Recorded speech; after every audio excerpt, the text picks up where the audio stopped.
You see, with Donald Trump, it's the art of weakness, the art of surrender. That clip I just shared with you was the sound of drones being sent by Russia, Shahed drones into Kyiv, bombing Kyiv, killing over a dozen people on Kyiv Day, celebrating the 1500 years since Kyiv was first founded. And Russia sees Donald Trump's actions, Putin sees Donald Trump's actions as pure weakness, as Donald Trump refuses to be involved in any type of negotiations anymore between Putin and Ukraine. In fact, Donald Trump seemed to be cheerleading for Putin, if anything. And then you have that as a result. Zelensky also called Donald Trump out for his silence and saying, basically silence is complicity at this point. You're giving Putin a pass. As I said at the outset, when it comes to Donald Trump, it's the art of surrender. It's the art of defeat. It's the art of weakness. Donald Trump over the weekend again also announced that those 50% tariffs he threatened against the European Union, what was it, 2 days ago, 3 days ago at this point, that he is going to delay imposing the 50% tariffs on Europe, which was going to take place in like 5 days. He's going to be now moving the next deadline to, I think he says, July 9th, because he got a call from the president of the European Commission, Ursula von der Leyen, and he said, okay. Then he tries to pretend that that's a victory. It's the art of weakness. It's the art of surrender. As our editor-in-chief at the MeidasTouch Network, Ron Filipkowski, who you know and love, here's how he describes it. Trump reduced the tariffs on China in exchange for nothing. He capitulated. He caved. Trump paused the tariffs on Canada and Mexico in exchange for nothing. He just postponed the tariffs on EU in exchange for nothing. He threatened Russia with sanctions if they didn't sign a ceasefire and then did nothing. That's what Donald Trump believes is the art of the deal. But it's really just caveman Trump, because he keeps on caving, always giving in on tariffs at the deadline while getting no deals in return. Concepts of deals, though, lots of stuff happening behind the scenes. Any day now, I guess that golden age is going to be here. No, Trump's turned the United States of America into the laughingstock of the world. I saw something on the Council of Foreign Relations recently where one of the speakers said the United States is even doing something that Russia didn't do. The United States is both making itself weaker on the international stage and destroying the basic functioning of the day-to-day governance. Ron Filipkowski, our editor-in-chief, also writes the following. On Sunday, Donald Trump says that he's not happy with Putin. He goes, he's not happy with Putin bombing civilians every day.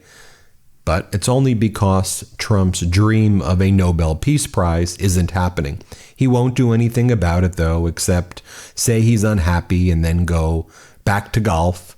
And then, like he did yesterday, what was he posting a photo while he was golfing of a swan attacking his golf buddy? Donald Trump thought that that was something that he should post.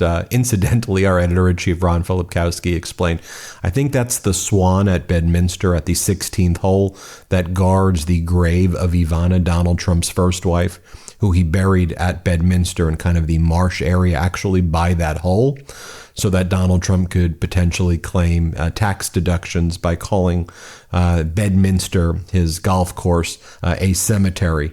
And then Ron Filipkowski also writes, really, Trump's surprised that Putin doesn't want peace? Shocked, I tell you. So here's what Donald Trump said yesterday, just so you can kind of see for yourself. A reporter asks him, you mentioned you're unhappy with Putin. You've talked before about more sanctions. Is that something you're considering? And then Donald Trump goes on this weird rant. And he's like, I'm shocked. What the hell happened to him? This is not the Putin I know. I've known him for a long time. Can you believe this? Yes, we can believe. He's Putin. He's a genocidal maniac. We can absolutely believe that. But you were the one who promised everybody that on day one in 24 hours, you were going to bring peace to Ukraine, you said, because of your relationship with Putin and Zelensky. But you are an absolute liar. But here, play this clip. You mentioned you're unhappy with President Putin. You've talked before about putting more sanctions on Russia. Is that something you're considering more seriously? Absolutely. He's killing a lot of people. I don't know what's wrong with him. what the hell happened to him, right? He's killing a lot of people. I'm not happy about that. Go ahead, what else? Then a reporter asks Trump additional questions about Putin, and then Trump's response was to basically finish his sentence by saying, why the hell would I tell you what I'm going to do? You're fake news, aren't you? You're fake news. And again, it's just so you're fake news? Why would I tell the fake news? Dude, what the hell are you talking about? Here, play this clip right here. Yeah, I'll give you an update. I'm not happy with what Putin's doing. He's killing a lot of people, and I don't know what the hell happened to Putin. I've known him a long time. Always gotten along with him, but he's sending rockets into cities and killing people, and I don't like it at all, okay? We're in the middle of talking, and he's shooting rockets into Kiev and other cities. I don't like it at all. Mr. President, what do you want to do about that? I'm surprised. I'm very surprised. We'll see what we're going to do. What am I going to tell you? You're the fake news, aren't you? You're totally fake. All right, any other questions? I don't like what Putin is doing, not even a little bit. He's killing people. And something happened to this guy, and I don't like it. Then as Donald Trump's being asked these questions by reporters in Morristown, New Jersey, on this landing strip or tarmac, wherever the heck he is, he was told that Pete Hegseth, Department of Defense's interim chief of staff, worked in the Biden administration as a holdover who was critical of Trump. And it was like the first time Trump heard that, he's like, that's very bad. I'm going to have to do something about that.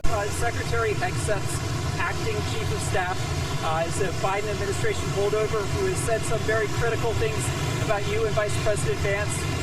Your thoughts on that? Who is the chief of staff? Ricky Faria. I have no idea who he is, but if he did say that, I would recommend that we don't take him.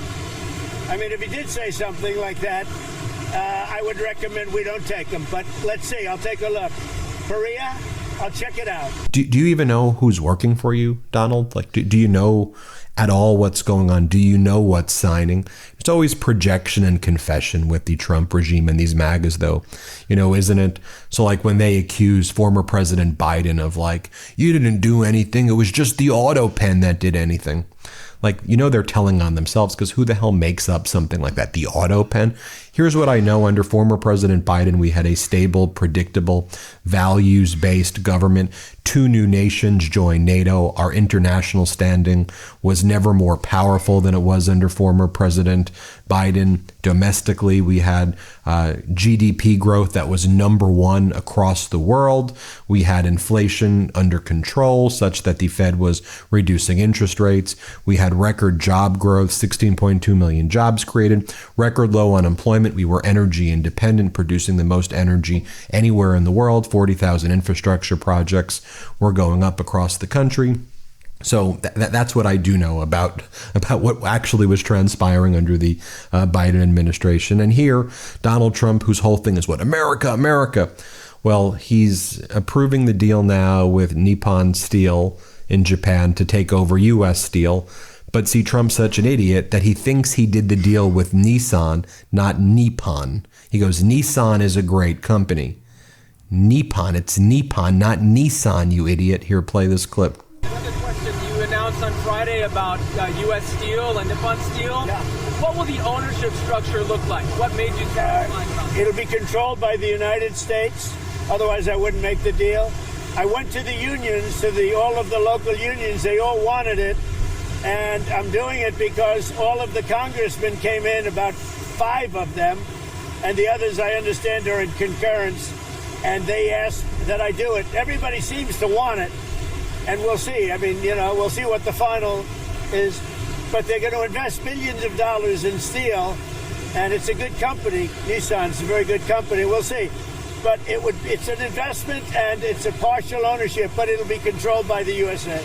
Now, I played the clips of Donald Trump's disastrous speech before West Point, before the United States Army grads, over and over again. So I'm not going to play it again here. But it was like when Donald Trump said that he gave a great commencement speech at the Ohio State University, when he gave the speech at Alabama. Not to mention Donald Trump talking about trophy wives in front of the Army grads, and that he doesn't like stealth because Trump literally thinks that stealth planes are invisible. And he says, I could still see them even though they have the funny shapes. I mean, that's a pretty problematic thing for a commander-in-chief to say. He also attacked Obama and Biden, which was disgraceful. He attacked the transgender community, which was disgraceful.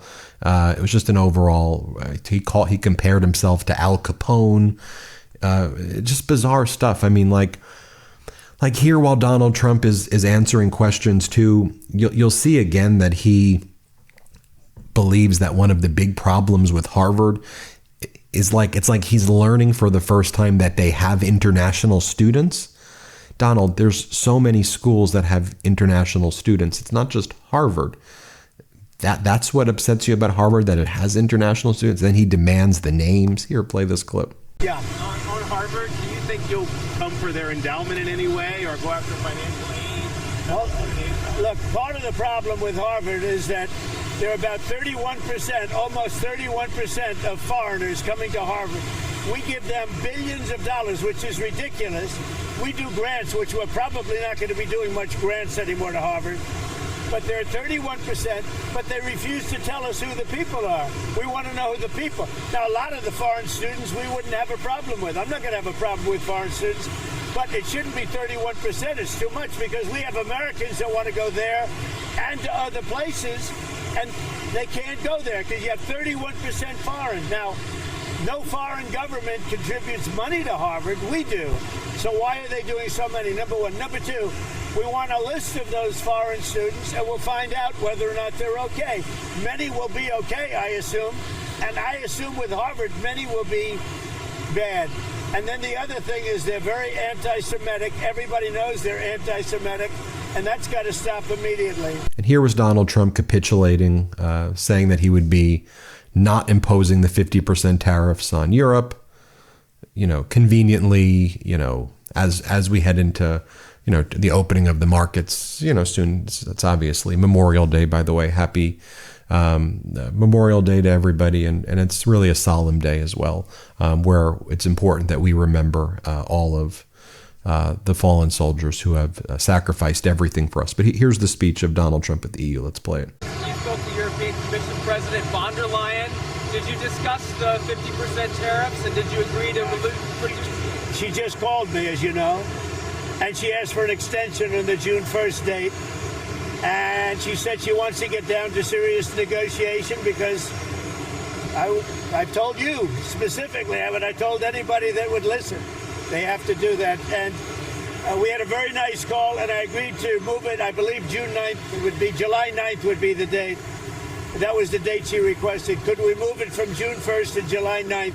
And I agreed to do that. And that she said we will rapidly get together and see if we can work something out. A few other data points I want to point out as well.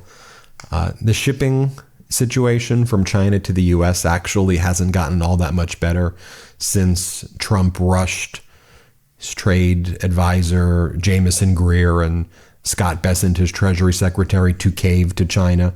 Apollo says the following: "It's been nearly 2 weeks since the China-U.S. trade deal, but container traffic from China to the U.S. hasn't shown a strong rebound. Are 30% tariffs on China still too high? Yes.